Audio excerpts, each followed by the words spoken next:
Operation को रोकने का सवाल ही नहीं उठता। थोड़ी बहुत लाठीचार्ज, दायरे मिनिमम फोर्स जो यूज़ करनी थी वो हमने की, क्राउड को डिस्पर्स करने के लिए, ताकि रोड ब्लॉक ना हो। ये जुमले कि नवाज शरीफ को सजा देनी है, मरियम नवाज को सजा देनी है, नहीं भी बनती तो भी देनी है, और इमरान खान साहब को भी लाना है, ये जुमले साकिब निसार साहब ने किस तकरीर में कहे थे? तो वतीरा बन गया है नून लीग के अंदर कि वो वीडियोस को, ऑडियोज को जाली क्रिएट करते हैं और उसको अदारों के ऊपर दबाव के लिए इस्तेमाल करते हैं। पार्टी का मीडिया सेल में तब चला रही थी, वो बहुत पुरानी है।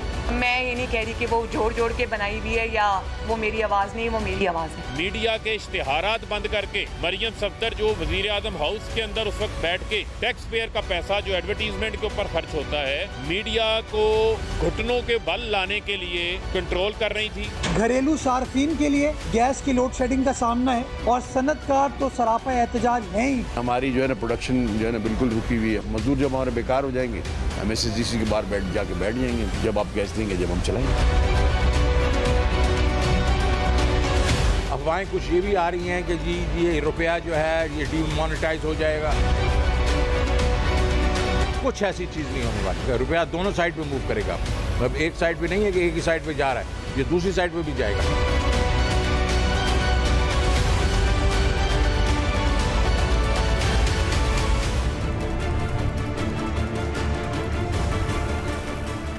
अस्सलाम वालेकुम नाज़रीन, पाकिस्तान का सवाल में खुश आमदीद। मैं हूँ आपके साथ अनम अहमद।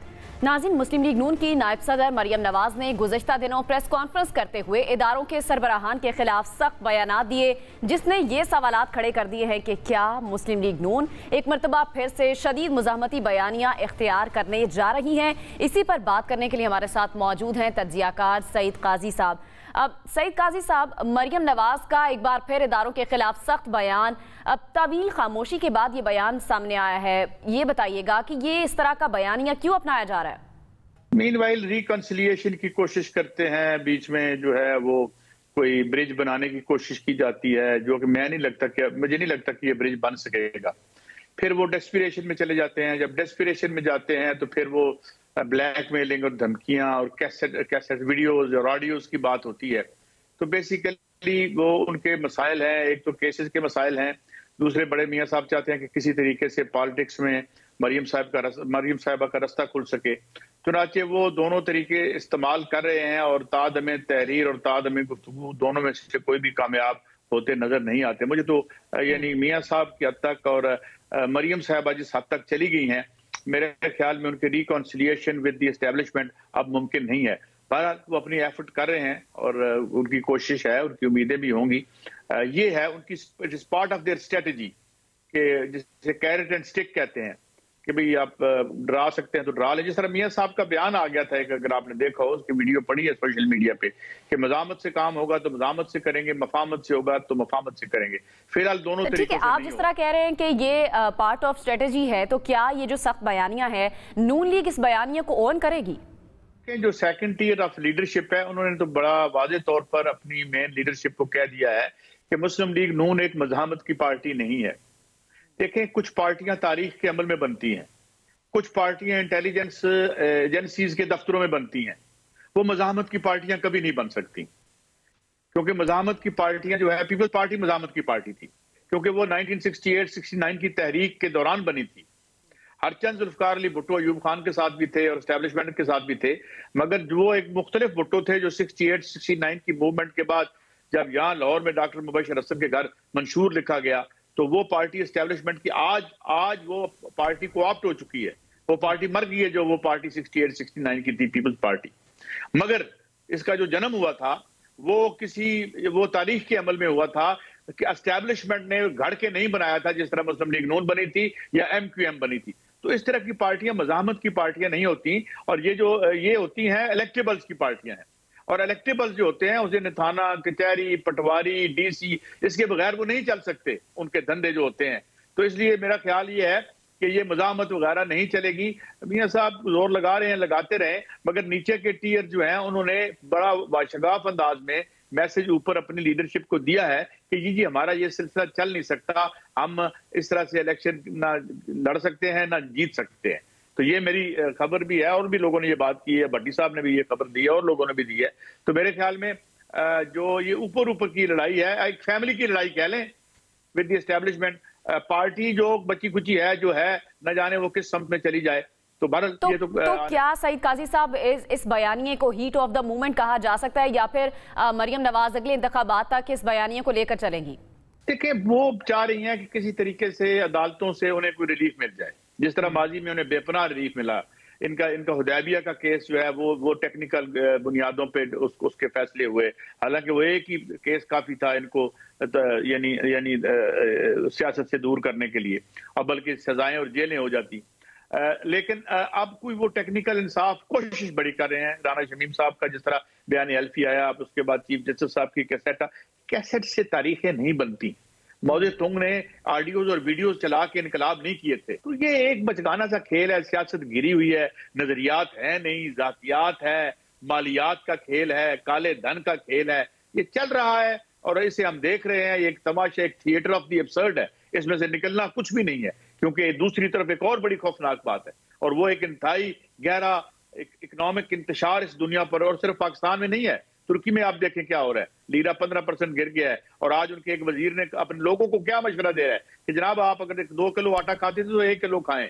ये भी मैं आपकी अब आज हॉलैंड में मुजाहरे हुए इस पे, अपना महंगाई पे और घरों की कीमतों पे और स्टूडेंट्स लोन पे। तो we have entered into a very difficult economic era, बगल यहाँ किसी को पता ही नहीं है। यहाँ पर लड़ रहे हैं, या मरियम साहब है, नवाज शरीफ साहब है, इमरान खान साहब हैं, नोबडी इज अवेयर कि यार ये आने वाले दिनों में ये जो क्राइसिस आ रहा है, हाथों से जो मईशत फिसल रही है, इसके लिए बैठ के ये तो सारे इररेलेवेंट हो जाएंगे। मुझे यूं लगता है कि आने वाला जो बुरहान है, जो आलमी है, यहाँ का नहीं है, अमेरिका से लेके पूरे ग्लोब पर है, तो मुझे लगता है ये सारे इररेलेवेंट हो जाएंगे। जिस तरह आपने किसानों की जो तहरीक इंडिया में देखी है, जिसमें कोई पॉलिटिकल पार्टी नहीं थी, और मोदी को शिकस्त जो है उन्होंने 14 महीने की, तो अवाम की कहीं कोई ऐसी खुदराव तहरीक न चल पड़े जो इन तमाम सियासी पार्टियों से हट के होगी, क्योंकि कोई भी इनको लीडरशिप देने को तैयार नहीं है। सईद काजी साहब, जो अभी मुस्लिम लीग नून की पोजीशन है, क्या नून लीग मरियम नवाज के बयानिए का बोझ उठा पाएगी? देखें जी, परवेज रशीद साहब उठा लेंगे, क्योंकि उनके स्टेक्स कोई नहीं है, ना उनकी कोई कॉन्स्टिट्यूएंसी है, ना उन्हें कोई इलेक्शन लड़ना है। इसी तरीके से शायद इरफान सिद्दीकी साहब इसका बोझ उठा लें, क्योंकि वो तो साफत के जरिए और PR के जरिए जो है वो आए हैं। इस तरह के 2-4 और लोग भी होंगे। लेकिन जो लोग इलेक्टेबल्स हैं, जो इनकी अपनी अपनी कॉन्स्टिट्यूएंसीज हैं, जिनका पेशा और धंधा ही सियासत है, और जो बार बार असेंबलियों में वापस जाते हैं, कभी क्यू के टिकट पे, कभी N के टिकट पे, कभी पीपल्स पार्टी के माजी के टिकट में, कभी आजाद, कभी मुशर्रफ साहब के साथ, वो उनका जो धंधा है वो लड़ाई का धंधा नहीं है। वो स्टेट, और मियाँ साहब स्टेट जितनी भी वीक हो जाए, हमारे बड़े मसाइल हैं, पाकिस्तानी स्टेट बड़ी आजकल तंदही से लड़ रही है, बड़े ऑड्स हैं, मगर इसके बावजूद इतने बुरे हालात भी नहीं हुए कि जो है वो ये इनको जो है ब्लैक मेलिंग के एवज जो है वही इक़्तिदार और वही रास्ता, वो नहीं खुलेगा रास्ता। क्योंकि अंडे का जब आमलेट बन जाता है तो आमलेट का अंडा नहीं बनता। लिहाजा मुस्लिम लीग नून की जो टॉप की लीडर है, उसके अंडे कुछ का नाम आपने लिए कि जो इस बयानिए का बोझ उठा सकते हैं। शहबाज शरीफ का भी नाम है, तो उनका मरियम नवाज के बयान पर आपके नजर में क्या रद्द अमल होगा? वो सख्त तंग है और वो बिल्कुल परेशान भी मुझे लगता है कि हैं। उनका मसला ये है कि जो अब मखमसा क्या है, जिसे यानी आप कैसे कहेंगे, वो ये है कि मरियम साहबा और नवाज शरीफ साहब को तो एस्टेब्लिशमेंट आने नहीं देगी, और शहबाज शरीफ साहब को मरियम साहबा नहीं आने देंगी। वो कोई ना कोई ऐसा काम कर देंगी कि उनके अगर चांस, उनके केस बहुत खौफनाक हैं, उनके खिलाफ जो केसेस खुले हुए हैं, उसकी अगली किस्त भी शायद आने वाली है, वो उसमें बड़े कंक्रीट एविडेंसेस हैं। लिहाजा वो बड़ी ट्रबल में है।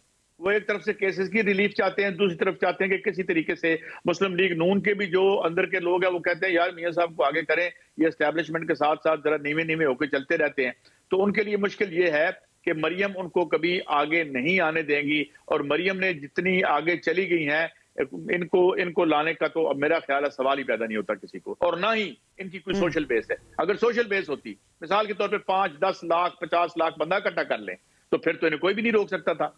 लेकिन जब बंदा लाहौर में 8,000 निकला है, रैली होती कोई नहीं है, अपने पैसों से फूल मंगा के अपने ऊपर फेंकवाते रहते हैं, तो इस तरह तो तहरीकें नहीं चलती, ना ही इक़्तिदार मिलते हैं। हाँ, पहले आपको दे दिया था जुल्फ़िकार अली भुट्टो के जो जुडिशियल मर्डर था, उसमें आपने हेल्प की, हाथ बटाया भुट्टो उसका ज़ियाउल हक का, उसने आपको इक़्तिदार दे दिया। अब आप उनसे लड़ पड़े हैं, अपनी जन्मभूमि पे आपने हमला कर दिया है। वो अब कैसे आपको अनटिल अनलेस कि आप बहुत बड़े मौजूद तुंग हो या आप कोई नेल्सन मंडेला हो, वो तो दूर दूर तक में कोई ठीक है, बहुत बहुत शुक्रिया सईद काजी साहब, आप हमारे साथ मौजूद थे। नाज़रीन, एक ब्रेक की तरफ जाना है, ब्रेक से जब वापस आएंगे तो कुछ मजीद इश्यूज पर हम बात करेंगे, हमारे साथ रहिए।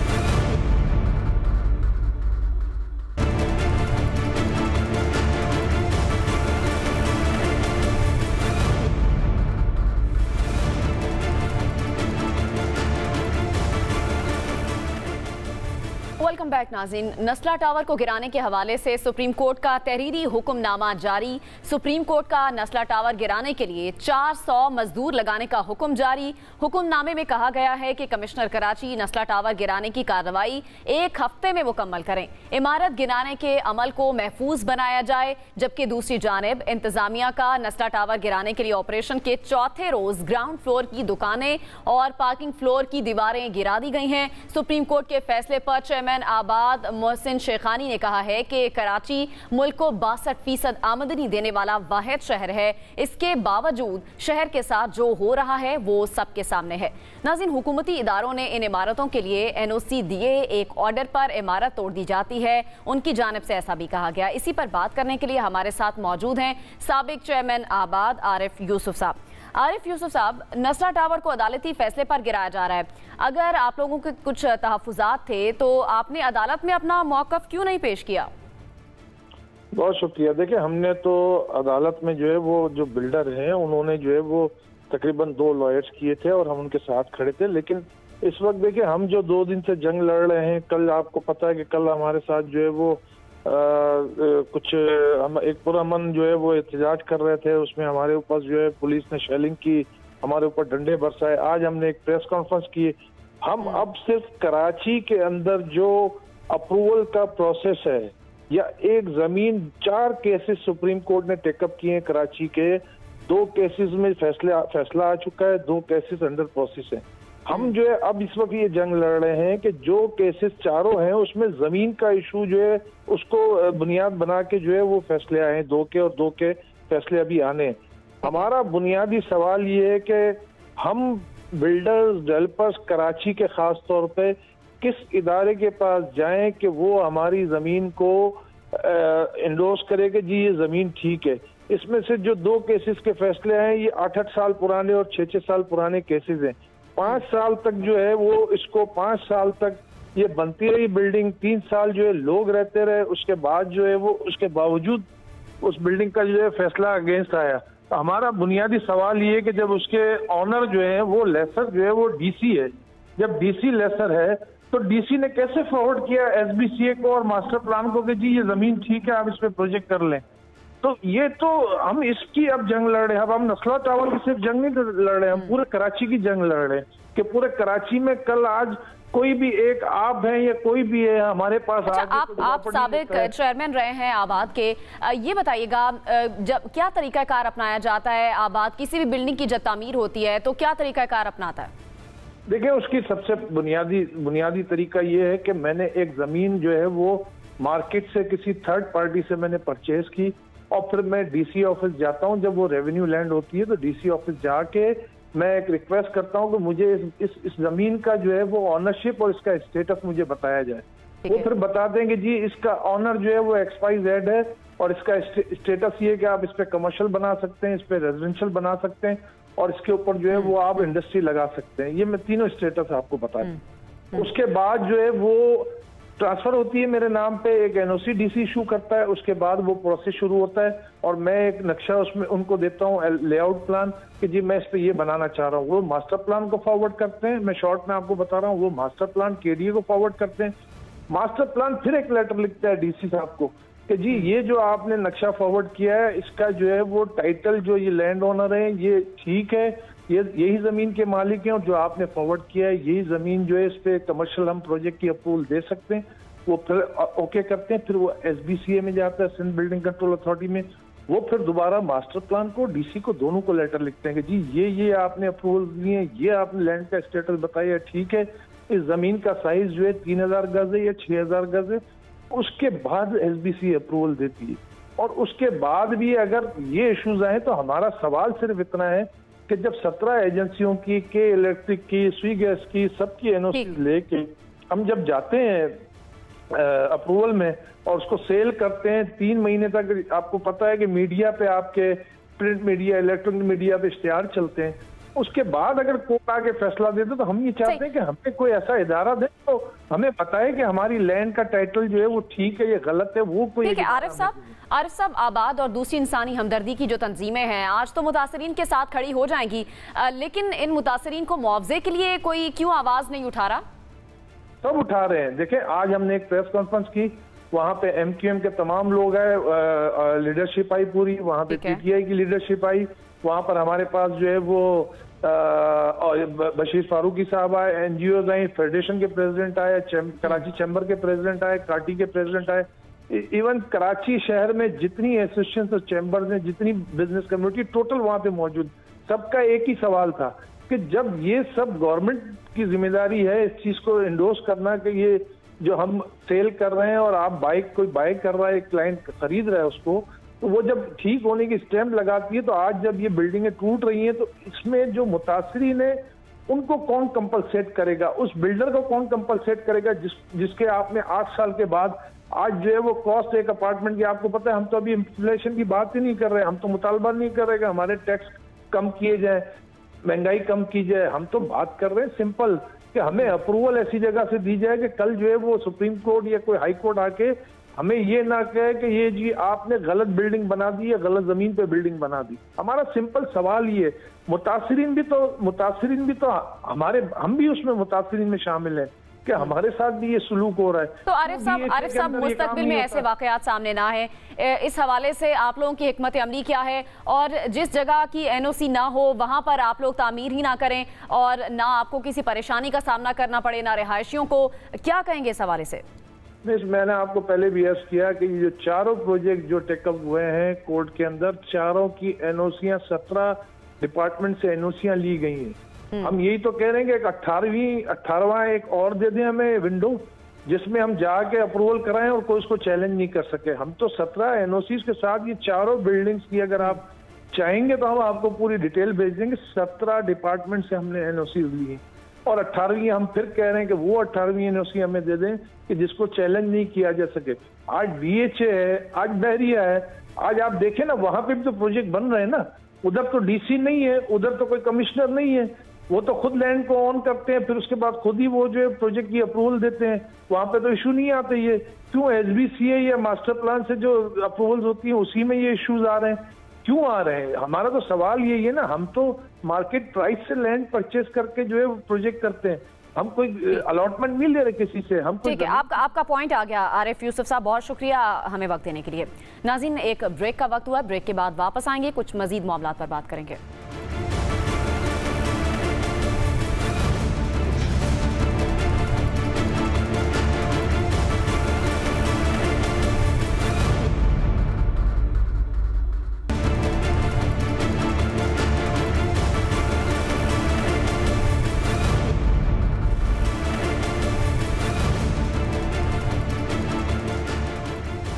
वेलकम बैक नाज़रीन, बात हम करेंगे डॉलर की ऊंची उड़ान की। पाकिस्तानी रुपए के मुकाबले में अमरीकी डॉलर की परवाज नई बुलंदियों को छू रही है। मुआशी माहिरीन के मुताबिक आने वाले दिनों में डॉलर की कीमत में रुपए के मुकाबले में मजीद इजाफे का खदशा है। तो क्या डॉलर की कीमत में मजीद इजाफा मुल्क में एक और महंगाई का तूफान लाएगा? ये एक सवाल है, इसी पर बात करेंगे। हमारे साथ मौजूद हैं माहिर मुआशियात डॉक्टर फारूक सलीम साहब। फारूक सलीम साहब, जो अभी मुल्क में महंगाई है, क्या मुल्क में महंगाई की बुनियादी वजह IMF से मुआहिदा और IMF की कड़ी शराइत हैं? देखिए, महंगाई का जो सिक्का है पाकिस्तान के हवाले से उसके 2 रुख हैं। एक रुख तो ये है कि जो चीज़ें हम इंपोर्ट करते हैं, मसलन पेट्रोल और डीजल अगर इंपोर्ट करते हैं और 85% पाकिस्तान की ज़रूरियात जो हैं वो बैरूनी मुल्क से लाई जाती हैं, और अगर आलमी मंडियों में तेल की कीमत बढ़ती है तो जाहिर बात है कि हमें पाकिस्तान में भी उसकी कीमत बढ़ानी पड़ती है।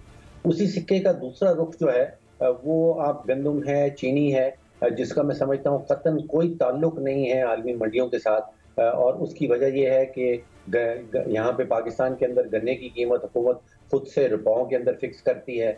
हमारे जो यहाँ पे किसान हैं उनको रुपयों में उनकी उजरत दी जाती है। इसी तरह गंदम की कीमत जो है उसकी सपोर्ट प्राइस हुकूमत खुद से फिक्स करती है। और जो गंदम के किसान हैं उनको भी उनकी उजरत जो है वो रुपयों में मिलती है। तो उनका कोई डायरेक्ट ताल्लुक जो है वो आलमी मंडियों से या IMF से नहीं है। गंदम की कीमत, अगर आटे की कीमत जो है वो 100% बढ़ गई है पिछले 3 सालों में, तो ये कह देना कि वो आलमी मंडियों की वजह से बढ़ गई है, वो मैं समझता हूँ कि दुरुस्त नहीं होता। ठीक है, और ये भी कहिएगा कि हर कुछ अरसे के बाद जो डॉलर की कीमत है वो आसमान को छूने लगती है, उसमें इजाफा देखने को आता है, इसकी क्या वजह है? देखिए, उसकी एक तो बुनियादी वजह है कि वो कहा जाता है कि any currency is also like a commodity, यानी कि इजनास का कोई आइटम है।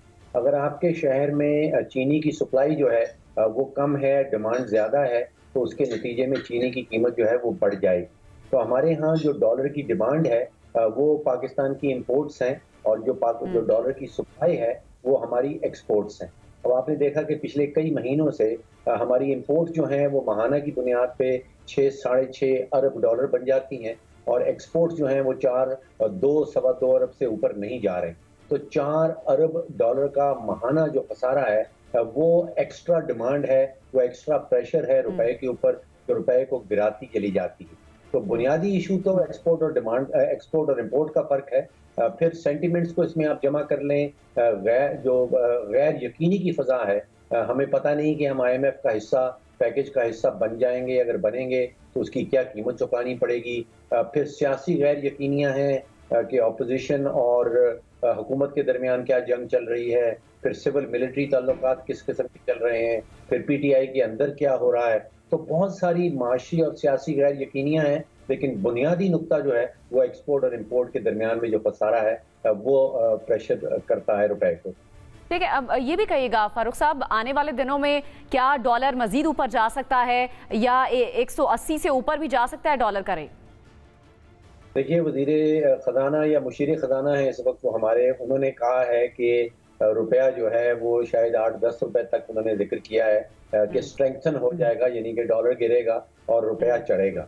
मेरे पास कोई ऐसी जादू की छड़ी नहीं है कि मैं आपको बता सकूं कि रुपए का और डॉलर का फ्यूचर में क्या होने वाला है, लेकिन जो बुनियादी प्रेशर है रुपए के ऊपर, जो इम्पोर्ट, लेकिन मौजूदा जो हुकूमत की पॉलिसीज हैं, मौजूदा जो हालात हैं, उसको देखते हुए आप क्या समझते हैं?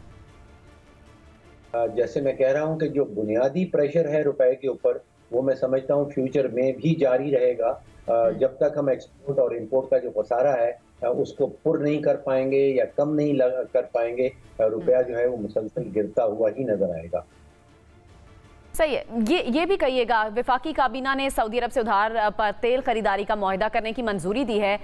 इस मुआहदे के मतन के मुताबिक सऊदी अरब पाकिस्तान को माहाना $100 मिलियन का उधार तेल देगा, और पाकिस्तान को तेल की अदायगी के साथ ही 3.8% मार्जिन भी देना होगा।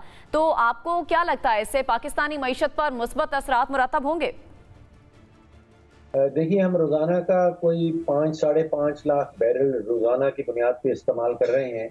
अगर $100 मिलियन की मौखर पेमेंट पे हमें तेल मिलने लगेगा तो उसका एक बहुत ही मार्जिनल सा इम्पैक्ट जरूर आएगा, लेकिन कोई सिग्निफिकेंट रिडक्शन या कोई बहुत बड़ा मेजर इफेक्ट जो है वो मुझे नजर नहीं आ रहा। ये जरूर हो सकता है कि साल की बुनियाद पे जो 1.2 बिलियन हमें स्टेट बैंक के खजाने से निकाल के तेल के लिए भरना पड़े, वो शायद उसमें कमी आ जाएगी, लेकिन दोबारा से कोई सिग्निफिकेंट इम्पैक्ट जो है वो मुझे नजर नहीं आ रहा। सिग्निफिकेंट इम्पैक्ट आपको नजर नहीं आ रहा। बहुत शुक्रिया डॉक्टर फारूक सलीम साहब, आपने हमें वक्त दिया। नाज़रीन, एक ब्रेक का वक्त हुआ है, हमारे साथ रहिए।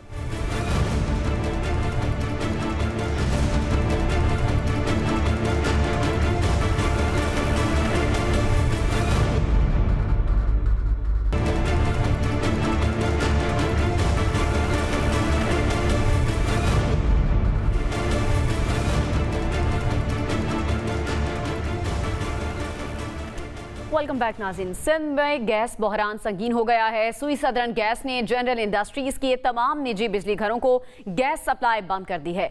निजी बिजली घरों को गैस की बंदिश से किन मसाइल का सामना करना पड़ेगा और क्या गैस के साथ आवाम को बिजली के बहरान का भी सामना करना पड़ सकता है, इसी पर बात करेंगे। हमारे साथ मौजूद हैं तर्जुमान Sui southern gas company Salman Ahmed Siddiqui साहब। अब सलमान साहब, किस मुआहदे के तहत सुई सदरन गैस ने निजी बिजली घरों को गैस की फराहमी मुअत्तल की है? बिस्मिल्लाहिर्रहमानिर्रहीम। देखिए, इस तरह पहले तो ये समझने की जरूरत है कि दो तरह की इंडस्ट्रीज हैं। एक वो इंडस्ट्रीज जो लोकल प्रोडक्शन देती हैं और एक वो इंडस्ट्रीज हैं जो एक्सपोर्ट ओरिएंटेड होती हैं। तो जो एक्सपोर्ट ओरिएंटेड होती हैं उनका एक अलग कैटेगरी है और जो लोकल है उनकी अलग है। तो अभी इस सुई सदन ने जो कल से गैस डिस्कनेक्ट की है वो कैप्टिव पावर प्लांट्स की उनके लिए की है कि जो नॉन एक्सपोर्ट है, इनके लोकल इंडस्ट्रीज है, जनरल इंडस्ट्रीज है। तो इनके साथ जो हमारे मुआहदे हैं, कोई 20 साल से है, कोई 15 साल से, जब से इंडस्ट्रीज लगती रही तो मुआहदे होते रहे। और ये तकरीबन जो पहला मुआहदा हुआ था अंदाजन सन 2000 में हुआ था। और ये मुआहदा हमारा हर इंडस्ट्री के साथ रेस्पेक्टिवली अलग अलग है। यानी कि जिस इंडस्ट्री ने कैप्टिव पावर लगाया, उसने जब कैप्टिव पावर हमसे लगा रहे थे तो उस वक्त सुई सदन ने उनके साथ एग्रीमेंट किया कि, और एग्रीमेंट के तहत ये है कि दिसंबर से लेकर फरवरी तक के जो 3 महीने हैं, इसमें हम गैस उनको देने के पाबंद नहीं है, क्योंकि हमारी गैस की डिमांड जो होती है दूसरे सेक्टर्स के लिए बहुत ज्यादा होती है, स्पेशली डोमेस्टिक सेक्टर के लिए। तो वहाँ गैस नहीं देते हैं वहाँ पे, और उसको सलमान साहब ये बताइएगा कि ये जो गैस सप्लाई की बंदिश है ये कब तक रहेगी? अच्छा, देखिए ये डिपेंड करता है। फिलहाल जो हमने कल ऑर्डर इसका निकाला है उसमें यही है कि ये गैस सप्लाई नेक्स्ट ऑर्डर तक रहेगी, यानी कि तावुफ़ सानी जब तक दूसरी ऑर्डर नहीं आते। वजह ये है कि देखिए गैस की सिचुएशन डिमांड और सप्लाई की जब तक स्टेबिलिटी नहीं आती, जब तक इसको वॉच किया जाएगा। अगर स्टेबिलिटी आ जाएगी तो और अभी किन सनतों को गैस की फराहमी की जा रही है? जो एक्सपोर्ट ओरिएंटेड, देखें अभी तो दोनों तरह की सनतों को जारी है। जो एक्सपोर्ट ओरिएंटेड है उनको भी जारी है और जो लोकल इंडस्ट्रीज है उनको भी जारी है। सिर्फ जो हमने अभी सब मुनक़ता की है वो इंडस्ट्रीज जो कि लोकल हैं, जिनकी कैप्टिव पावर की हमने इंडस्ट्री उनको मुनक़ता किया है, जो कि अपनी गैस से बिजली बनाते हैं, यानी कि कैप्टिव पावर है, तो उनको मुनक़ता किया गया है। सिर्फ अभी दोनों तरह की इंडस्ट्रीज को अपनी अपनी गैस पूरी मिल रही है, सिर्फ जो लोकल इंडस्ट्रीज हैं उनकी कैप्टिव पावर को बंद किया गया। ठीक है, और क्या घरेलू जो सार्फिन है उनको गैस की फराहमी जारी रहेगी? देखिए पाकिस्तान की गवर्नमेंट की एक ECC कमेटी की एक हमारे पास तरजीही ऑर्डर है, और तरजीही ऑर्डर ये है कि जी गैस की सप्लाईज हमने किस किस को प्रायोरिटी पे कब कब देनी है। तो उसके अंदर सबसे ऊपर जो प्रायोरिटी है वो डोमेस्टिक कस्टमर की होती है, उसके बाद साथ कमर्शियल कस्टमर की होती है। तो इस डोमेस्टिक कस्टमर को, चूंकि सर्दी के मौसम में ये पहली सर्दी नहीं है, हर साल सर्दियों के इश्यूज आते हैं, और ये बेसिक इशू आप समझिए कि ये जरूरत है कि क्यों आता है कि जो तलब और असद है इसका फर्क बढ़ जाता है। जो डिमांड है वो बहुत ज्यादा बढ़ जाती है कि लोगों को अपनी गीजर्स ऑन करने होते हैं, हीटर्स ऑन करने होते हैं, उसकी वजह से एक्स्ट्रा लोड लेना होता है।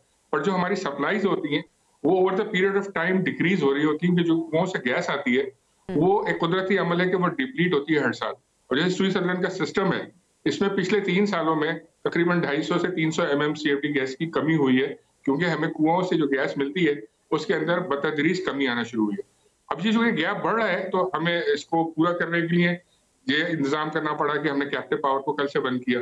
अच्छा, कल इतवार के दिन हमें मजबूरी तौर पे CNG सेक्टर को बंद करना पड़ेगा पूरे सिंध और बलूचिस्तान में।